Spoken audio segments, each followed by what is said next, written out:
খালিতে একদম পানি একদম সাগর হয়ে গেছে। এর জন্য আমি টাকা গলা দিতে চালাম, আমার ব্যাংক দিলাম, আমার জামা কাপড় দিলাম। আমার নাম কাহার।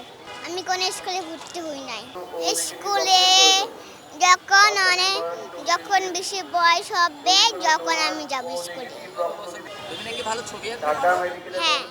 তুমি ছবি এঁকেছিলা? হ্যাঁ। কি ছবি এঁকেছিলে?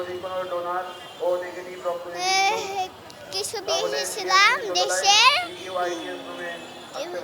দেশের দেশের গলা আসে না, পুলিশ গলা, সেগুলো সবের আমি গলা লিখেছি।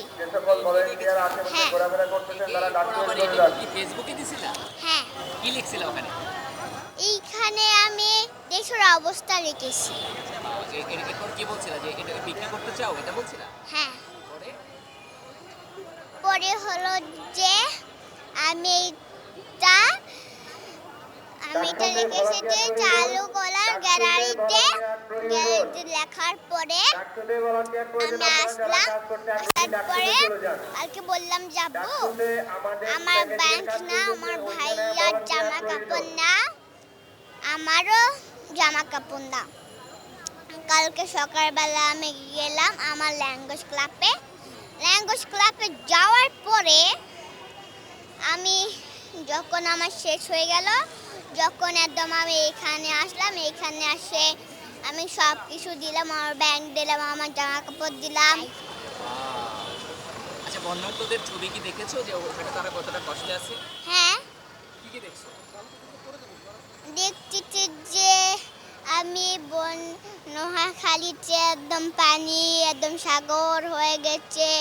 তারপরে দেখতেছি যে মহাখালীতে একদম সাগর হয়ে গেছে।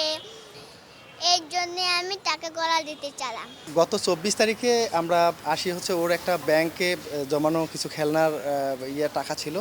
এই ব্যাংকটা জমা দেওয়া হয় এবং ওর ছোট ভাইয়ের যত জামা কাপড় ছিল কয়েকটা রেখে সব আমরা দেই।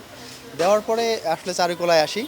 চারুকলায় আসার পরে ও নিজে থেকেই বললো যে বাবা আমি একটা ছবি আর্ট করতে চাই, যে ছবিটা আমি বিক্রি করব এবং বিক্রি করে যে টাকাটা হবে এইটা আমি বন্যার্তদের দিয়ে দেব। তখন আমি ভাবলাম যে যেহেতু সে চেয়েছে আর যাবত সে যেটা করতে চেয়েছে সেটা খুব ভালো করেছে, তো বিদায় করলাম কি আমি একটা বলার সঙ্গে সঙ্গে এখান থেকে সেদিন আবার আমাদের শিল্পাচার্য জয়নুল আবেদিনের ওনার ছেলেও এসেছিলো, ময়নুল আবেদিন, উনি এসেছিলো। উনি আবার একজনকে বললো যে দাও তো বাচ্চাকে একটু আর্ট করতে। পরে সে আর্ট করতে একটা বোর্ডে দেওয়া হলো। সে অ্যামাইজিং, আসলে এত সুন্দর করে আর্ট করেছে, তখন আমার ভালো লেগেছে। এই তখন করলাম কি বাসায় গিয়ে ও বললো যে বাবা তুমি একটু ফেসবুকে একটা পোস্ট দাও না। এই তখন হচ্ছে ফেসবুকে পোস্ট দেওয়া হলো যে ছবিটি বিক্রয় করা হবে।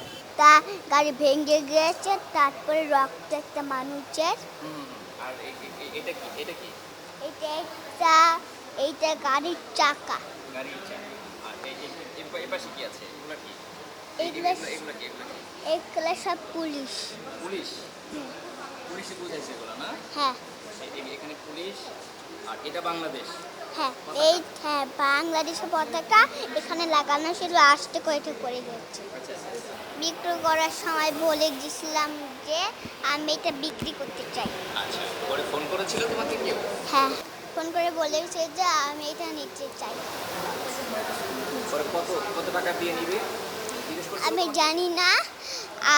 আর একটা ছেলে কল করেছিল, যখনই বললো এইটা বলেই খারাপ হয়ে গেল, বললাম যে আমি নিব।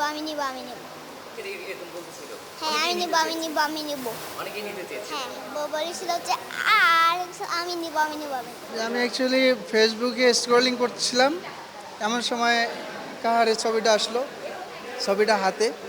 ও বলতেছে যে এখন তো বন্যা চলতেছে সারা বাংলাদেশে, তো বন্যার্তদের পাশে ও দাঁড়াতে চায় এবং এটার জন্য কিভাবে ফান্ড সংগ্রহ করা যায় ও মাথায় আসছে যে এই ছবিটা সে বিক্রি করে যা আসবে ও বন্যার্তদের পাশে এটা দান করবে। পরে আমরা বিষয়টা খুবই আনন্দিত হলাম যে ওর পাশে আমরা থাকতে পারি কিনা। পরে আমার বাচ্চাদের দেখাইলাম এই ছবিটা, এই যে সাকি আর মাইশা, ওরা আবার দেখে বলল যে বাবা আমরা এটা নিব।